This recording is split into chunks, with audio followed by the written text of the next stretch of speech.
Hello, and welcome back. This is our Ten Commandments series. We are on our fifth commandment, and before we get started, you guys should have, who are regulars at our church, you should have a little pamphlet with worksheets in it. Each page you get done is 5 brownie points, and you have to have your parent show us on Facebook, or you can wait till we get back in church and bring your papers to show us that you did it. And you can follow along with your flat book, which our regulars should have as well. I don't know which one is on number 5, but it's in here. And that gives you brownie points as well. And the more brownie points you get to get in the prize box, which is always a good thing.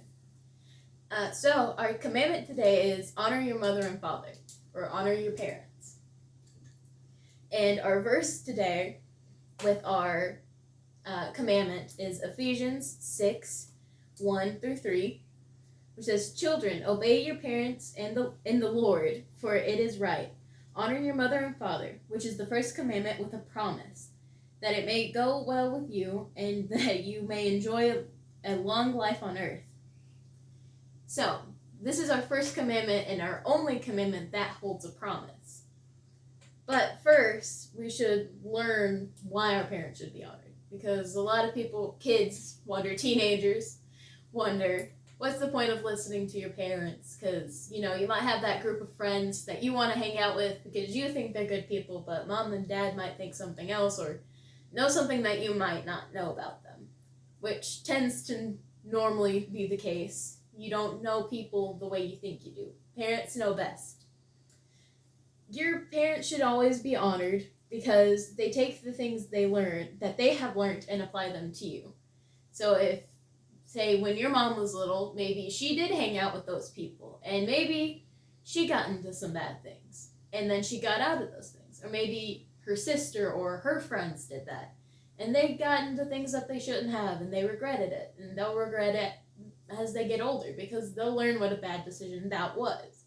So they'll apply that to their kids and teach their kids, hey, you shouldn't do this. I did it. I'm probably not going to tell you that I did it, but I did, and I learned from my mistakes, and I don't want you to go down that same road.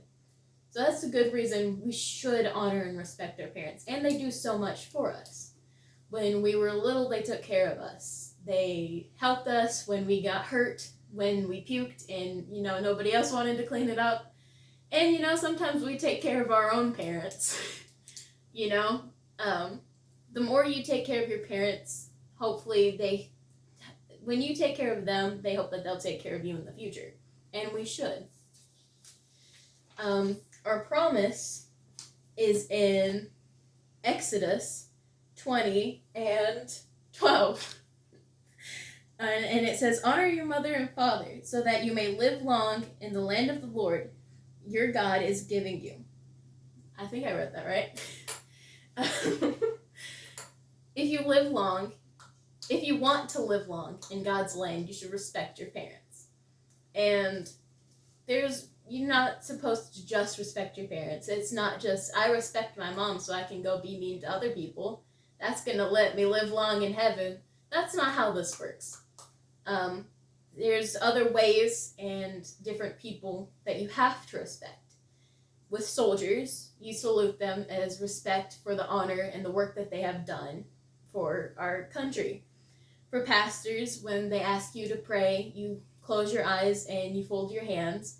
That's respecting them and God with his prayers.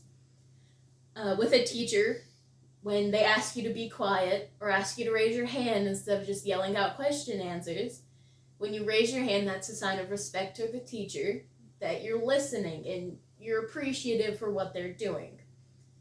For judges in a courtroom, when a judge tells you to stand and when you pledge in, that's respect to the judge and what's going to happen in the court case. With friends at school, if someone waves at you, you wave back, and that's respectful to the friend. You don't just see someone waving at you and just walk away, because that's not respectful.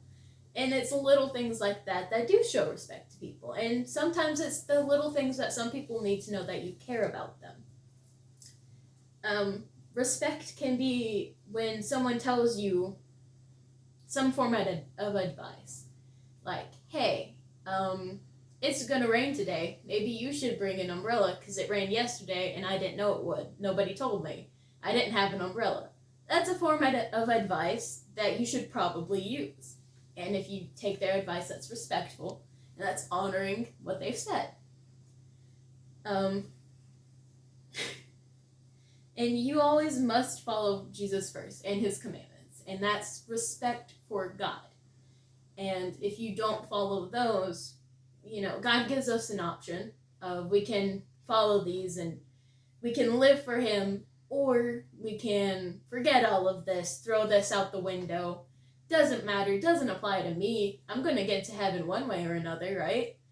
No, you can't just say you're saved and then turn around and not listen to anybody, or ignore what your pastor said or what your parents said, because they are wiser than you. They have more experience than you have. So you must honor what they've said, what they've gone through, apply it to your life, and carry that on through other people. And sometimes it's just that little piece of advice that your mom gave you, or your dad gave you, or whoever's watching over you gave you, that can save your life one day and bring someone else's life to God, maybe, if you listen close enough and if you pay attention. And that's what this commandment is about: following and respecting other people, and most importantly, your parents. If you take care of them, God's going to take care of you. And he will make sure that you're taken care of, one way or another. That's all for today's lesson. I can't think of anything else to say.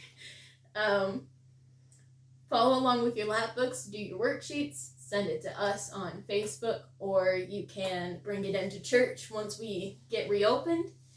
And I hope to see you there. Goodbye.